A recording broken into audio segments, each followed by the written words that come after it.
আসসালামু আলাইকুম প্রিয় দর্শক, আপনারা জানেন যে গত কয়েকদিন ধরে ঢাকা শহরে একটা অদ্ভুত আন্দোলন চলছিল। অদ্ভুত আন্দোলনটা এ কারণে যে এই আন্দোলনের সঙ্গে জাতীয় পর্যায়ের কোনো লাভ ক্ষতির বিষয় নেই।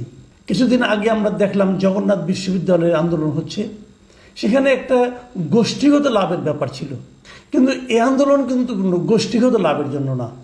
এই আন্দোলন হলো একজন ব্যক্তির জন্য আন্দোলন। সেই ব্যক্তিটাকে ইঞ্জিনিয়ার ইশরাক হোসেন, ঢাকার সাবেক মেয়র, দীর্ঘদিন ঢাকায় উনি মেয়র হিসেবে ছিলেন, জনাব সাদেক হোসেন খোকা, বিএনপির রাজনীতিবিদ। তার পুত্র ইঞ্জিনিয়ার ইশরাক হোসেন, তিনি 2020 সালে ঢাকার মেয়র ইলেকশনে নির্বাচন করেছিলেন। সেই নির্বাচনে তাকে আওয়ামী লীগ প্রার্থীর কাছে পরাজিত ঘোষণা করা হয়েছিল এবং তারপর তিনি এই ব্যাপারে একটা মামলা করেছিলেন নির্বাচনী ট্রাইব্যুনালে। সেই ট্রাইব্যুনালের রায় এত বছর পরে এবছর এই সরকার পতনের পর ঘোষণা করা হয়েছে এবং সেই ঘোষণায় তাকে বিজয়ী হিসাবে বলা হয়েছে যে উনি বিজয়ী হয়েছেন। এটা 27শে মার্চ সে রায়টা দেওয়া হয় এবং 27শে এপ্রিল সে অনুযায়ী নির্বাচন কমিশন গ্যাজেটও প্রকাশ করে, কিন্তু সেই গ্যাজেট অনুযায়ী তাকে শপথ নিতে দেওয়া হয় না। ঠিক এই জায়গাটাতে এসে কিন্তু ঝামেলাটা বাঁধল। তাপসকে বাতিল করে, তাপস তো পালিয়ে গেছে সরকার পতনের সঙ্গে সঙ্গেও। ওই যে বিজয়ী মেয়র শেখ ফজলেনুর তাপস, সে তো পালিয়ে গেছে, কিন্তু ইশরাককে বিজয়ী করা হলেও ইশরাক যদি শপথ নিয়ে দায়িত্বে বসতেন তাহলে উনি কতদিন ক্ষমতায় থাকতেন সেটাও কিন্তু খুবই অল্প সময় ক্ষমতায় থাকতেন, কারণ ততদিনে এই মেয়রের মেয়াদও শেষ হয়ে যেত। কিন্তু এই অল্প সময়ের জন্য বসতে চাইলেও তার শপথটা আর হয় না। এখন কেন শপথ হয় না, কী কারণে হয় না, এটা নিয়ে আর বিরাট নাটক এবং সবাই আঙুল তুলে সন্দেহের তীর যেটা, সেটা হলো এই সিটি কর্পোরেশনগুলো যে মন্ত্রণালয়ের অধীনে, স্থানীয় সরকার মন্ত্রণালয় যেটা, সেই মন্ত্রণালয়ের যিনি উপদেষ্টা দায়িত্বপ্রাপ্ত আসিফ মাহমুদ সজীব ভুঁইয়া, তার দিকে সবাই সন্দেহের আঙুল দিয়েছেন এবং ইশরাকের পক্ষে যারা আন্দোলন করেছেন তারাও তাকেই দায়ী করছিলেন।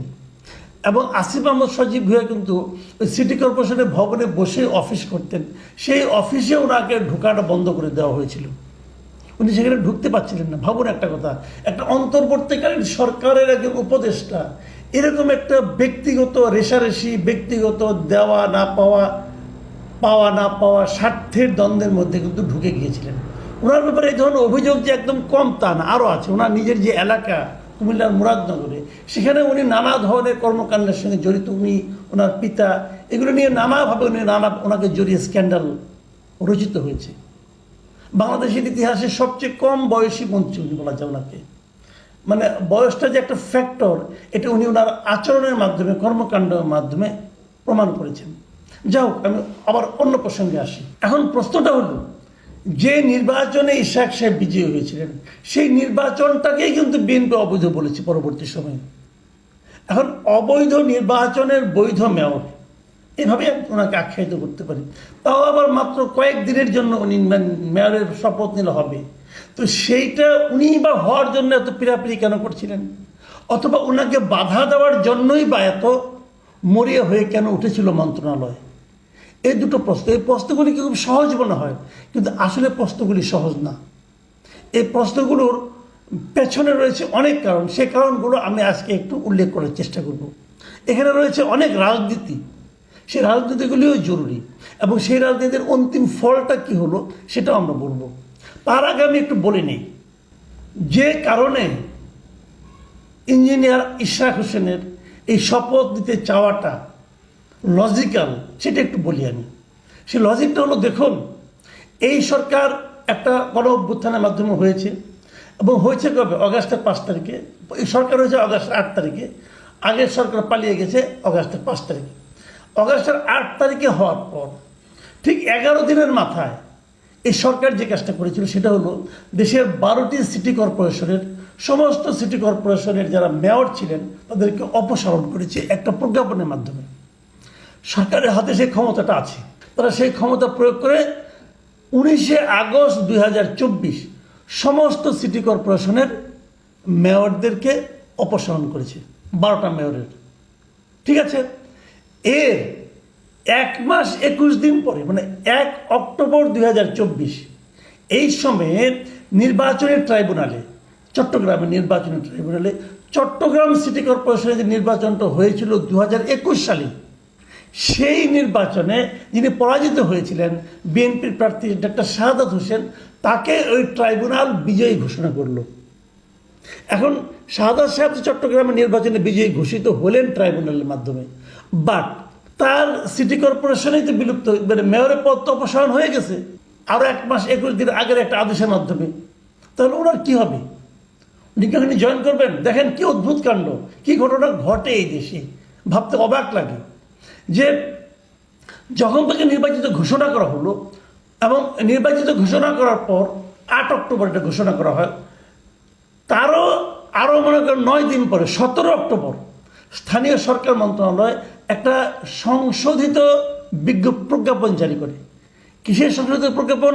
ওই যে 19 তারিখে 19শে অগাস্ট তারা যে সবগুলি 12টা সিটি কর্পোরেশনের মেয়র পদ থেকে মেয়রকে অপসারণ করেছিল, মানে বাতিল করেছিল, সেই 12টার মধ্যে থেকে একটা সিটি কর্পোরেশন, মানে চট্টগ্রাম সিটি কর্পোরেশনের নাম বাদ দিয়ে দেয়।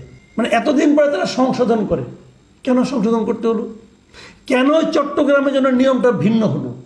কেউ প্রশ্ন করে নাই, কিন্তু হয়ে গেছে। উনি শপথ দিয়েছেন, উনি যথারীতি এখন দেশের কোনো সিটি কর্পোরেশনের কোনো মেয়র নাই, একমাত্র মেয়র আছে চট্টগ্রামের একটা শাহাদাত। এটা নিয়ে কারো কোনো আপত্তি নেই। এখন এইটা যদি হতে পারে, তাহলে ইশাকেরটা হবে না কেন? লজিকটা কি ভাই? আগেরটা যদি হতে পারে, আগেরটা যদি আপনি পরবর্তী সময়ে একটা প্রজ্ঞাপন ঘোষণা করার পর তারপরে আদালতে রায় হয়েছে একজনের পক্ষে, সেই রায়টাকে জাস্টিফাই করার জন্য অথবা সেই রায়ের ব্যক্তিকে ওখানে মেয়র পদে বসানোর জন্য আরও 10-12 দিন পরে আপনার সে যদি পুরনো সেই ঘোষণাটাকে চেঞ্জ করতে পারেন, তাহলে ঈশা ঘোষণাটা করেন, তাহলে তো হয়ে যায়। কেন করবেন না? একই জিনিস। ঈশা ঘোষণা কিন্তু 2020 সালে নির্বাচন হয়েছিল, তারপরে এই বছরের 27শে মার্চ মাসে রায় হয়েছে, তাকে আদালত নির্বাচিত মেয়র ঘোষণা করছে, তাকে আপনি শপথ দিতে দেবেন না কেন? কোনো লজিক নেই ভাই, কোনো লজিক নাই। ইশরাক হোসেনকে মেয়র পদে নির্বাচিত ঘোষণা করে ইলেকশন কমিশন যে প্রজ্ঞাপন দিয়েছে, কেন প্রজ্ঞাপন দিল? এখন ইলেকশন কমিশনকে বাতিল করার জন্য এনসিপি যায় নিয়ে সেখানে যে ধর্ণা দিচ্ছে, আন্দোলন করছে, এনসিপিকে বাতিল করতে হবে কেন? এগুলো তো বোঝা যায় যে আসিফ মাহমুদ সজীব ভুঁইয়ার প্রভাবে এনসিপির নেতারা ওখানে গিয়েছিল। ইলেকশন কমিশন যে খারাপ এটা বুঝতে আপনাদের এতদিন লাগলো? এই ইশরাকের প্রজ্ঞাপন জারি করার পর আপনার হুঁশ হলো যে ইলেকশন কমিশন ঠিক হয় নাই? কী ধরনের রাজনীতি? এরা নাকি দেশ ও জাতির উন্নতি করবে? কি ভয়ঙ্কর! যাও, এইটা নিয়ে পরবর্তী সময়ে উচ্চ আদালতে হাইকোর্টে আপিল হলো, হাইকোর্টে একটা রিট হলো। সেই রিটে আজকে বৃহস্পতিবার 22শে মে আদালত ঘোষণা করলো যে ইশরাককে শপথ পূরণ হোক। তাহলে কী হলো দাদা জিনিসটা? এই যে এত লাফালাফি, কোনো লাভে লাগলো? কোনো লাভ হলো না তো। সরকারের প্রচেষ্টাও ব্যর্থ হলো। মাঝখান দিয়ে ঢাকার মানুষ কদিন কষ্ট করলো, কারণ ইশরাকের পক্ষে কিন্তু ঢাকা শহরে সিটি কর্পোরেশন এলাকায় বিভিন্ন এলাকায় বিক্ষোভ হয়েছে, রাস্তা বন্ধ করে দেওয়া হয়েছে, ঢাকার মানুষ কষ্ট করলো। লক্ষ্যটা কি? অর্জনটা কি? তারপর আমি এখানে একটা রিয়াকশনের কথা বলি।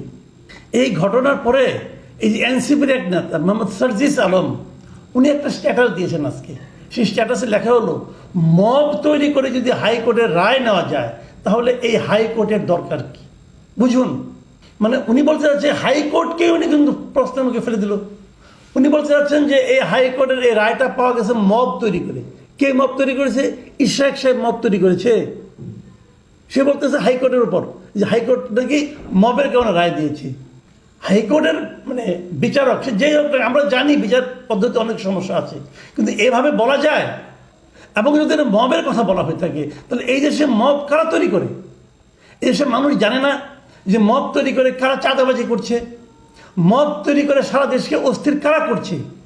যদি প্রশ্ন করা হয় যে মব তৈরি করে যারা কিছুদিন আগে ভালো পথে চলতে পারতো না, যাদের বাণী ব্যাগের টাকা থাকতো না, তারা কীভাবে জমিদার পুত্র হয়ে যাচ্ছে? তারা কীভাবে কোটি কোটি টাকা দামের গাড়ি চালাচ্ছে? এই প্রশ্ন যদি করা হয় তাহলে মবটা কারা তৈরি করছে? আরও আগে যাই আমি, হাইকোর্টের কয়েকজন বিচারপতিকে যে সরিয়ে দেওয়ার জন্য মবটা কারা তৈরি করেছিল? পৃথিবীর কোনো দেশে ঘটনা আছে? ভাই এইগুলি চলবে না। দেশটা একটা আইনের মাধ্যমে চলতে হবে, এবং যে আইনে ডক্টর শাহাদাতকে মেয়র বানানো হয়েছে সেই একই প্রক্রিয়ায় আমি তো মনে করি ইশরাককে বানানো উচিত।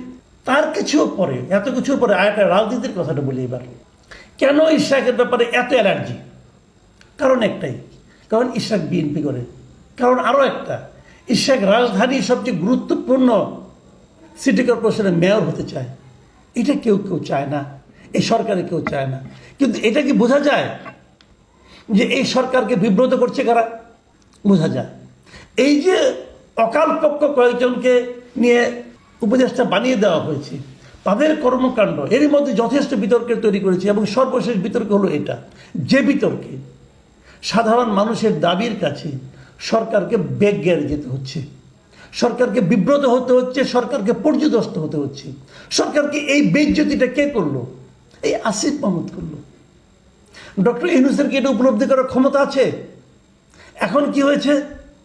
এখন ইশরাকের পক্ষে যারা রাস্তায় নেমেছিল তারা এখন বলছে যে এই দুই উপদেষ্টা, এই আসিফ মাহমুদ এবং মাহফুজ আলম, তাদেরকে পদত্যাগ করতে হবে, নাহলে তাদের আন্দোলন তারা চালিয়ে যাবে। তারা কি পদত্যাগ করবেন? তারা এর মধ্যে যথেষ্ট বিতর্ক তৈরি করেছেন, যথেষ্ট অযোগ্যতার পরিচয় দিয়েছেন এবং যথেষ্ট স্ক্যান্ডাল তৈরি করেছেন। ঢাকা উত্তরে ওনারা একজন এনজিও কর্মীকে এনে মেয়র বানিয়ে দিয়েছেন, ওতে কোনো সমস্যা হয় নাই। যে লোক নাকি এসে প্রথম কাজই এই কোরবানি ঈদের সময় কোরবানি হাট নিয়ে একটা স্ক্যান্ডাল পাকিয়ে বসেছেন। তো এগুলি কেন হচ্ছে? এগুলিকে আমরা জানি না, এদেশে আমরা বোঝে না, সব আপনারা বুঝেন ভাই। আমি মনে করি সরকার ধীরে ধীরে তার ভাবমূর্তি হারাতে শুরু করেছে, সরকার বেকায়দায় পড়ে যাবে। প্রিয় দর্শক, সামনের দিনগুলি আপনারা দেখবেন অনেক কিছু ঘটবে। এটুকু বলে শেষ করছি আজকের কথা। আল্লাহ হাফেজ।